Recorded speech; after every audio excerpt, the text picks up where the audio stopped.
انہوں نے انکوائری شروع کروا دی نیب سے. جی جی نیب اس وقت ان کے ہاتھوں میں کھیل ان کے رہا ہاتھوں میں تھا. انکوائری صحیح بات بند ہے. کروا دی, چیپٹر کلوز اپنی طرف سے کر دیا انہوں نے. لیکن ایسا پھر ہوا نہیں. جو سچائی ہے, حقیقت ہے. جی میں اس پر مزید ابھی بات کریں گے, لیکن مجھے ذرا سمرو صاحب کے پاس جانا کیونکہ پھر بریک بھی مجھے لینی ہے.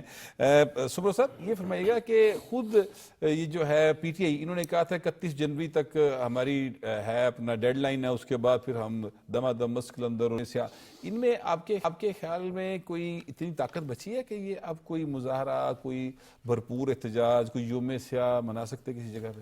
لیکن ڈیڈ لائن سے پہلے ٹائم لائن دیکھیں.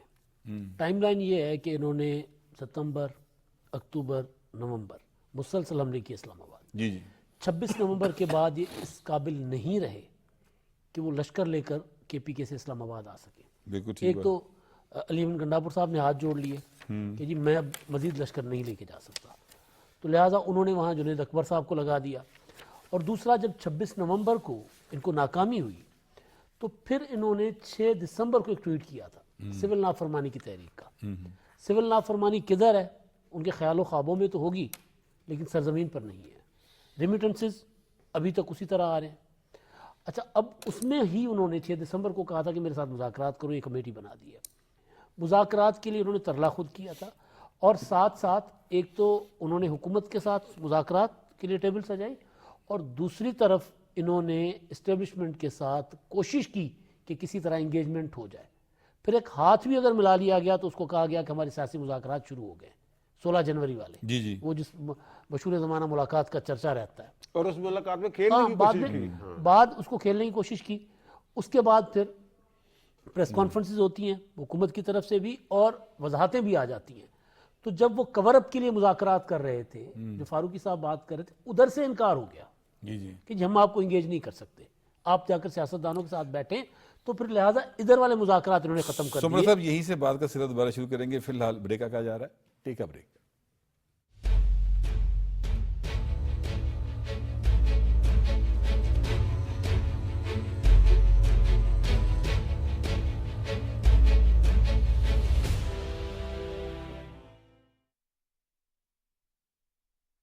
خواب تو سب دیکھتے ہیں بہتر روزگار کا, مگر اس خواب کی تعبیر کے غیر قانونی ذرائع خطرناک رستوں پہ لے جا سکتے ہیں, جہاں موت منہ کھولے آپ کی منتظر ہے.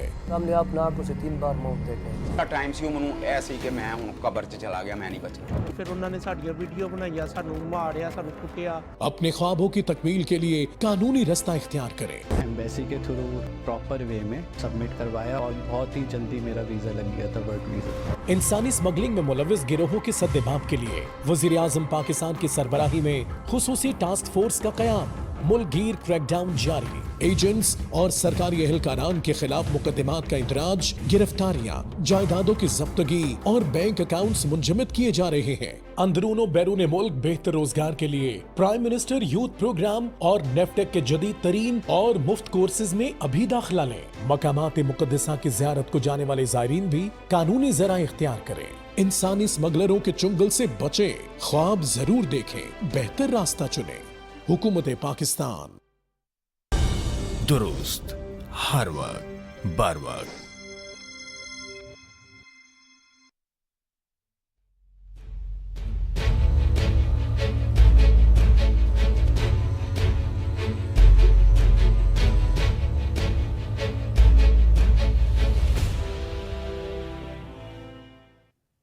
Welcome back. بریک پہ جانے سے پہلے امداد سمرو صاحب بات کر رہے تھے. سمرو صاحب اپنی بات کمپلیٹ کیجیے گا. بٹ صاحب میں گزارش یہ کر رہا تھا کہ جب انکار ہو گیا, وہ دروازہ جس کا کہا گیا کہ وہ دروازہ بم پر کھل گیا ہے, انہوں نے کہا کہ نہیں دروازہ ابھی تک سیاست کے لیے بند ہے, تو اس کے بعد پھر اعلان کیا گیا کہ مذاکرات ہم ختم کر رہے ہیں. ان مذاکرات کو کور اپ کے لیے استعمال کیا جا رہا تھا. یہ اصل میں ڈیل چاہ رہے تھے. دیکھیں جو ڈیمانڈز ہیں وہ عدالت کے اندر معاملات ہیں, اور عدالتوں کے معاملات عدالتوں میں جا کر آپ کریں نا. مطلب اگر ڈیمانڈ صاف شفاف انتخابات کی ہوتی, اگر ڈیمانڈ کوئی آئینی اصلاحات کی ہوتی, اگر الیکشن ریفارمز کی ہوتی, تو بندہ سمجھ سکتا ہے کہ یار ڈیمانڈ جینون ہے, کہیں نہ کہیں کوئی گڑبڑ ہوتی رہتی ہے. لیکن ڈیمانڈ ہی ٹوٹل پرسن اور پارٹی اسپیسیفک تھی. دوسری چیز جو وزیر اعظم صاحب نے آفر کی ہے, اگر کوئی سیاسی دماغ پی ٹی آئی کے اندر ہوتا تو اس آفر کو اویل کرنا چاہیے ان کو, اگر کوئی پولیٹیکل دماغ ہو. پی ٹی آئی ظاہر ہے ان کی جو ایجیٹیشن تو نہیں میں کہہ سکتا، مہم جوئی تصادم کی سیاست کی وجہ سے جس طرح تنہائی کا شکار ہے، اتحادی ساتھ چلنے کو تیار نہیں ہے۔ محمود خان اچکزئی نے کہا کہ جن نکات پر آپ مذاکرات کر رہے ہو بھائی، یہ نکات مذاکرات والے نہیں ہیں۔ مولانا فضل الرحمان صاحب کے پاس یہ بار بار جا رہے اور مولانا فضل الرحمان صاحب نہیں ان کے اتحاد میں شامل ہو رہے، تو یہ تنہائی کا شکار ہے۔ اور وزیر اعظم صاحب کی آفر جو ہے پارلیمانی کمیٹی کی، یہ ان کو پولیٹیکلی ایک اسپیس دینے کے کام آ سکتی ہے اگر ان کے اندر سیاسی دماغ ہو تو۔ سیاستدانوں کے درمیان بیٹھیں گے اور کچھ بہیو کریں گے، سی بی ایمز ہوں گے، تو پھر آہستہ آہستہ وہ اسپیس جو پی ٹی آئی اپنی کھو چکی ہوئی ہے ایک ہڑ دھرمی کی سیاست کی وجہ سے، مارداڑ کی سیاست کی وجہ سے، اور صرف فرد واحد کی خواہش کی وجہ سے، انا کی وجہ سے، اس میں پی ٹی آئی بطور جماعت، میں ان کے بانی کی بات نہیں کر رہا، بطور جماعت پی ٹی آئی کو شاید کوئی اسپیس ملے، اور یہ ایک اچھی آفر ہے ان کے لیے۔ ہاں اچھی آفر ہے اگر یہ فائدہ اٹھانا سیاسی چاہیں، ذہن کے اگر لوگوں سیاسی کو- ذہن ہو۔ ویسے سیاسی ذہن والے ایک صاحب ہیں مگر ان سے تو ملتا ہی کوئی نہیں، وہ کہتے ہیں کہ ابھی ہم سے بھی پابندی مشورہ ہے۔ کر لے کریں، ہمیں 40 سال ہو گئے ہیں سیاست میں لیکن ان سے پابندی مشورہ کوئی نہیں ہے، کرتا۔ پابندی ہے ان کے اوپر پی ٹی آئی کی لیڈرشپ پر پابندی ہے کہ ان سے شامل قریشی سے ملاقات نہیں کرنی۔ جی ملاقات نہیں کرنی۔ جواب فیض صاحب یہ فرمائیے گا کہ پہلے یہ تھا کہ سوشل میڈیا پر یہ پورا ایک ادھم مچاتے تھے اور ایک ہائپ کریٹ کرتے تھے، جیسے آپ کو یاد ہوگا 26 نومبر کو انہوں نے پہلے 400 قتل کہے، اس کے بعد 278 پہ آگئے، لطیف کھوسہ صاحب نے کہا، پھر ایک اے آئی جنریٹڈ تصویر چلائی گئی، تو بہت زیادہ انہوں نے پاکستان کو بدنام کرنے کے حوالے سے کوئی کسر اٹھا نہیں رکھی، بالکل انہوں نے سارا کچھ کیا۔ اچھا اب چونکہ پیکا ایکٹ میں ترمیم آ گئی اور قانون منظور ہو گیا، جیسے کہ یہ جو ہمارے وفاقی وزیر اطلاعات ہیں جناب عطا اللہ تارڑ صاحب انہوں نے بتایا، تو اب جو بھی ملکی سالمیت کے خلاف کوئی کام کرے گا تو اس کو پکڑا بھی جا سکتا ہے، وہ باقاعدہ گرفتار ہو سکتے ہیں، مقدمات درج ہوں گے۔ تو آپ کے خیال میں اب ان کے پاس کوئی ایسا رہ گیا کہ یہ کچھ یعنی مسلز ہیں کسی بھی حوالے سے کہ یہ جو کہتے ہیں 8 فروری کو ہم یوم سیاہ منائیں گے اس طرف جا سکیں؟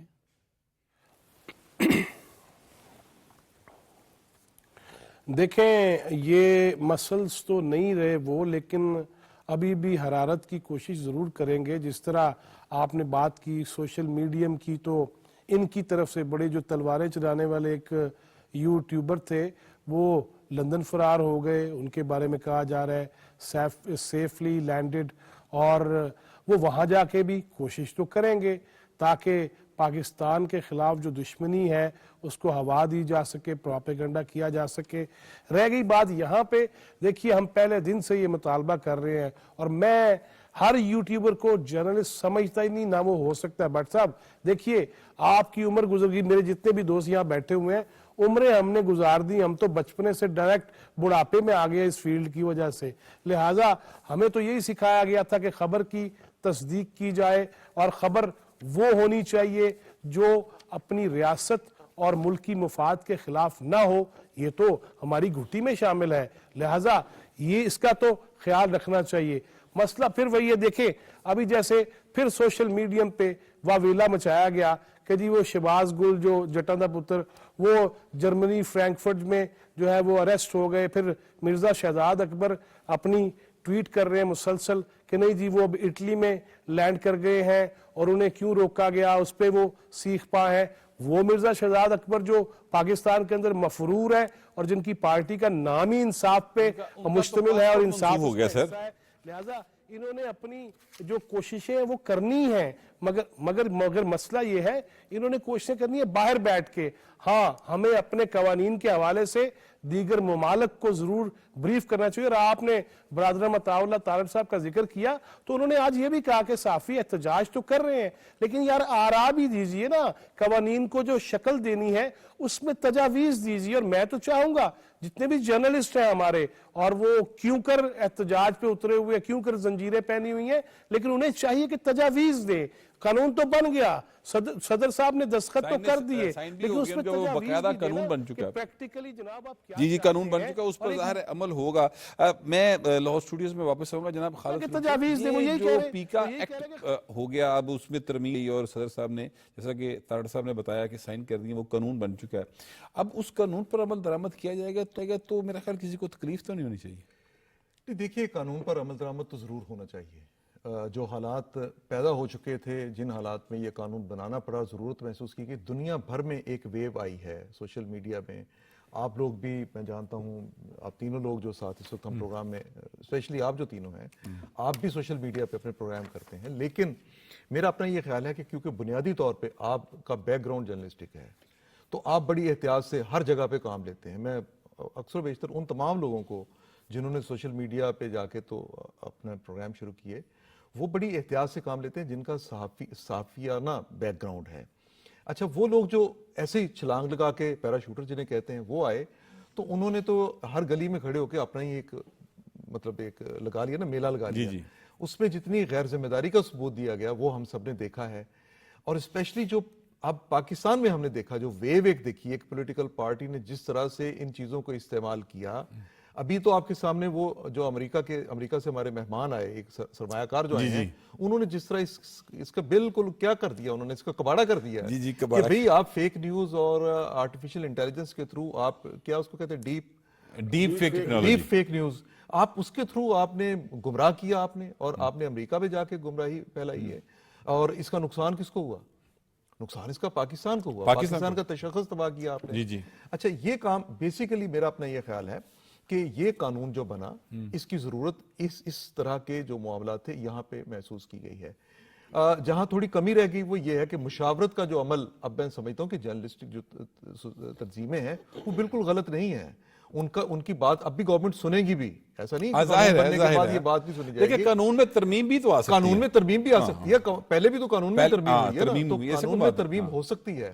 اچھا، اب یہ جو چیزیں جن میں ترمیم ہونی چاہیے اس کے بارے میں یہ بالکل فیضی ٹھیک کہہ رہے تھے کہ ان میں پہلے ان کی تجاویز لی جائیں، ریٹن لیا جائے کہ آپ کیا کیا ترمیم چاہتے ہیں.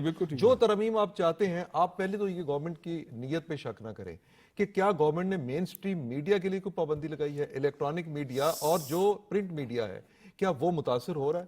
متاثر تو وہ لوگ ہوں گے جو گالیوں کے بدلے ڈالر جھوٹ بیچتے ہیں، گالیوں کے بدلے ڈالر کماتے ہیں، جھوٹ بیچتے ہیں، جو جھوٹ بیچتے ہیں، جو ملک کی سالمیت سے کھیلتے ہیں، اس کو نقصان پہنچاتے ہیں، جنہوں نے سیریا کے واقعات کو، لبنان کے واقعات کو لاہور سے اور گجرات سے ملا دیا، پکڑ دیا. تو یہ ان لوگوں کی پکڑ ہونی چاہیے. کون سا ملک ہے جو یہ نہیں چاہے گا؟ سو اس بارے میں تو یہ بالکل اس میں کوئی دوسری رائے ہونی نہیں چاہیے کہ ان کے خلاف. اچھا، ٹائم چونکہ شارٹ ہے اور میں نے آپ سے ہی اگلا سوال کرنا ہے، اور وہ یہ ہے کہ دفتر خارجہ نے ایک بڑا اہم اعلان کیا اور انہوں نے کہا کہ امریکہ نے پاکستانیوں سے، ظاہر ہے وہاں پر ٹرمپ صاحب آئے ہیں، ان کی اپنی پالیسی ہے، اس کے تحت جو وہ لوگ سمجھتے ہیں ان کو وہ نکال بھی رہے ہیں، تو اس میں پاکستانیوں کی بھی کچھ تعداد شامل ہے. تو کہتے ہیں اگر ان کو نکالا تو ہم ان کی بھرپور اپنے شہریوں کی مدد کریں گے. ساتھ ہی ساتھ ایک بڑی اہم بات جو کی گئی ہے اس میں یہ کہا گیا کہ 40,000 افغانی جب امریکہ افغانستان سے گیا تو 40,000 افغانستان کے شہری ہیں جو پاکستان میں آ گئے اس انخلا کے بعد، تو ان کا تو کچھ کرے نا. نہیں، ان کو تو دیکھیے پاکستان اور امریکہ کا دونوں باتیں کر لیتے ہیں. پاکستان اور امریکہ کے مذاکرات بھی اس پہ ہو رہے ہیں کہ وہ جو 40,000 پاکستانی پچھلے 4 سال 3 سال سے 2 سال سے ادھر مہمان کے طور پہ ٹھہرا ہوا ہے اور ہم پھر بھی ذمہ دار ان کے بنے ہوئے ہیں، ان کو تو فوری طور پہ نکالا جائے. اب یا تو امریکہ ان کو لے کے جائے، نہیں لے کے جانا تو پھر ان کے لیے کوئی ایسا کیمپ بنایا جائے. میرے خیال کے مطابق ان لوگوں کا حشر وہی ہونا چاہیے، سلوک وہی ہونا چاہیے جو ٹرمپ کر رہا ہے کہ گوانتانامو میں ایک جگہ بنا دی جائے، ان سب کو اٹھا کے لے جائے وہاں پہ. ہمیں افغان نہ چاہیے، نہ ان کی کوئی مہربانی چاہیے، نہ ہم ان کی میزبانی کرنا چاہتے ہیں. ہم تھک گئے، یہ قوم تھک چکی ہے. پچھلے 50 سال سے 40-50 سال سے ہم نے وہاں کی خانہ جنگی کو، وہاں کی خون ریزی کو اپنے سر پہ لیا. یہ مہمان ہمارے ہیں ہی نہیں، ہم انہیں رکھنا ہی نہیں چاہتے، انہیں لے جائیں. یہ ہم نہ ان کے لیے کوئی سروسز دینا چاہتے ہیں، نہ پیسہ وصول کرنا چاہتے ہیں، کچھ بھی نہیں، آپ لے جائیں. دوسری بات یہ ہے کہ یہ بڑی اچھی چیز ہے، وہاں پہ پاکستان کے لوگ بھی، چائنا کے، اور چائنا کی جو فارن منسٹری کا بیان بھی میں دیکھ رہا تھا کہ وہ بھی اپنے لوگوں کے لیے انہوں نے کہا ہے کہ ہم یہ کام کریں گے. پاکستان بھی یقینی طور پہ وہ جیسے انہوں نے کہا ہے کہ وزارت داخلہ اور وزارت خارجہ یہ مل کے ان لوگوں کو جن کو جتنا ریسکیو کرنا ہے وہ کرے گی. لیکن ایک اہم بات پھر افغانستان سے ریلیٹڈ ہم چھوٹی سی میں بات کریں، وہ یہ ہے کہ یہ جو ہمارے ذمہ یہ جو دہشت گردی افغانستان سے ہو رہی ہے اور ان دہشت گردوں کے پاس جو امریکی اسلحہ موجود ہے، اس پہ امریکہ کو اس وقت جواب طلبی امریکہ کی کرنی چاہیے. کی ہے سر، دفتر خارجہ نے یہ بات کی ہے بالکل کہ وہ اسلحہ جو ہے وہ آپ نے پلان کیا ہے تو اس پلان پر فوری عمل درآمد کریں. یہ جو ویپن استعمال کر رہے ہیں وہ ہمارے خلاف استعمال ہو رہا ہے. بالکل ٹھیک بات. یہ تینوں چیزیں ہیں. اور امداد کا جو معاملہ ہے وہ بھی پاکستان ظاہر ہے. صحیح صاحب، یہ فرمائیے گا کہ مریم نواز شریف صاحبہ کا جو دور تقریباً 1 سال ہونے کو ہی ہے، بس 1 مہینہ شاید رہ گیا، اور اس 11 مہینے کے اندر 10-11 مہینے کے اندر جتنے کام انہوں نے کر دیے ہیں، آپ دیگر صوبوں سے موازنہ اگر کریں، یعنی کے پی کو دیکھ لیں، وہاں پر کنٹینیوسلی 3rd ٹرم ہے ان کی پی ٹی آئی کی، وہاں پر تو مجھے لگتا ہے وہ پتھر کے دور میں چلے گئے، اور پنجاب جو ہے وہ تو بہت آگے جا رہا ہے۔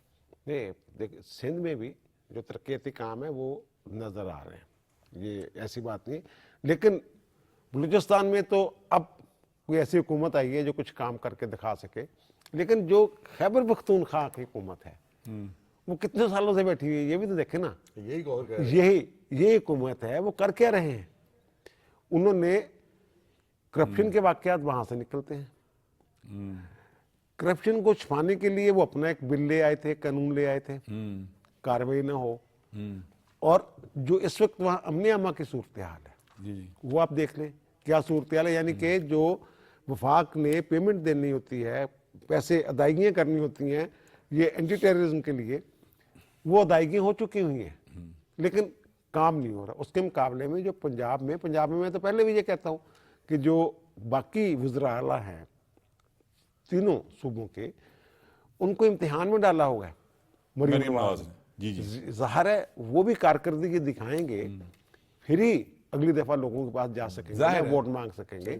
اور دوسری میں تھوڑی سی امریکہ والے ایشو پہ بات کرنا چاہوں گا۔ امریکہ میں انہوں نے اعلان تو کر دیا ہے گوانتانامو میں والا اور باہر نکالنے والا، لیکن بہت سارے لوگ ہیں جن کے معاملات وہاں عدالتوں میں ہیں، اور جب معاملہ عدالت میں ہو تو پھر جو ایگزیکٹو آرڈر ہے، آخری 1 منٹ رہ گیا سر میرے پاس، مجھے سمر صاحب کے پاس جانا ہے، تو آپ بات کمپلیٹ کر لیں فٹافٹ۔ بس یہ ہے کہ وہی جو 40,000 لوگ جہاں آئے تھے ان میں سے بہت سارے لوگوں کے ساتھ انہوں نے وعدے کیے تھے کہ ہم آپ ان کو یہاں سے نکالیں، نیشنلٹی دیں گے، وہاں ان کو نیشنلٹی دیں، جو بھی ان کا معاملہ وہ ہے وعدہ اس پورا کو کریں۔ کریں۔ سمر صاحب، پنجاب میں ہونے والی جو ترقی ہے، جیسے ابھی آج ماحولیاتی آلودگی، شور اور اس کے خاتمے کے حوالے سے میں کمی، پھر الیکٹرک وہیکل جو ہے وہ بس سروس شروع کر دی گئی ہے، کیسے دیکھتے ہیں مریم نواز کی اس کارکردگی کو؟ دیکھیں کام ہو رہا ہے اور بہت زیادہ ہو رہا ہے۔ میں یہ جو آپ نے باتیں بتائی ہیں نا، میں اس سے ہٹ کے ایک اور بات آپ کو بتانا چاہ رہا ہوں، وہ یہ ہے کہ جو تجاوزات تھے نا، لوگوں کے لیے فٹ پاتھ خالی نہیں تھی، ان کو ہٹانا اور گاؤں کے لیول تک جانا، یہ بڑی جو ہے نا مثال ہے، کیونکہ یہ پولیٹیکل ایشو ہوتا ہے کہ آپ کا ووٹر بھی ہوتا ہے، آپ کا سپورٹر بھی ہوتا ہے، اس نے تھڑا لگایا ہوا ہے، اس نے ٹھیلا لگایا ہوا ہے، ان کو اپنی اپنی حدود میں لے کر جانا، لاہور سے لے کے ملتان، رحیم یار خان تک، یہ جو آپریشنز ہو رہے ہیں، یہ شہروں کو اپنی اصل شکل میں لانا اور شہریوں کے لیے راستے کھولنا، یہ بڑا کام ہے۔ بس آ گئی، بس نہیں آئی، اس میں کوئی پولیٹیکل نفع نقصان، شاید فائدہ اور نقصان نہیں ہوتا۔ یہ جو کام ہو رہی ہے نا پنجاب میں جو تجاوزات کا، اس میں پولیٹیکل نقصان بھی ہوتا ہے، آپ کے سپورٹر آپ سے ناراض ظاہر ہے، ہوتے ہیں، پولیٹیکل لیکن وہ نقصان اٹھا کے، لیکن اوورآل سر قوم کا، ملک کا اور معاشرے کا فائدہ ہوتا ہے، اور میرٹ کے اوپر جو ہے مریم نواز جو ہیں، مریم نواز میرٹ کے اوپر ساری تعیناتی کر رہی ہیں اور تقرریاں کر رہی ہیں۔ جواد فیض صاحب یہ بتائیے گا کہ اسلام آباد میں آپ بیٹھے ہوئے ہیں، تو وہاں بیٹھ کر پنجاب کو جب آپ دیکھتے ہیں تو کیا آپ کے ذہن میں تاثر ابھرتا ہے؟ یقیناً بٹ صاحب آپ نے بات کر لی مریم نواز صاحبہ کی، جو جتنے پروجیکٹ ہیں، پھر سندھ کی بات ہوئی، بلوچستان میں بھی مزید بہتریاں ہوگی۔ میں بس یہ کہنا چاہ رہا ہوں کہ ایک طرف تو آپ الیکٹرک وہیکلز بسز چلا رہے ہیں، دوسری جانب سینئر صحافی ہمارے دوست عمار مسعود صاحب آج یہ فرما رہے تھے کہ BRT ایک ہی منصوبہ تھا، میں نہیں جاتا وہ ملین ٹریز کی طرف، BRT وہ جس طرح بنی، رک کے چلتی رہی اور چلتے چلتے رکتی رہی، وہ دیوالیہ ہونے والی ہے، اور اس کو بیچنے کے جو ہے وہ فیصلے کیے جا رہے ہیں۔ یہ میں نے کہا یہ بھی بتا دوں کہ ایک طرف یہ حال ہے اور ایک طرف وہ حال ہے۔ بالکل ٹھیک، بہت شکریہ سب مہمانوں کا، یہ ہمارا آج کا پروگرام تھا۔ اپنا فیڈ بیک ضرور دیجیے گا، اب آپ سے ملاقات ہوگی اگلے ہفتے، اللہ نے کی بات۔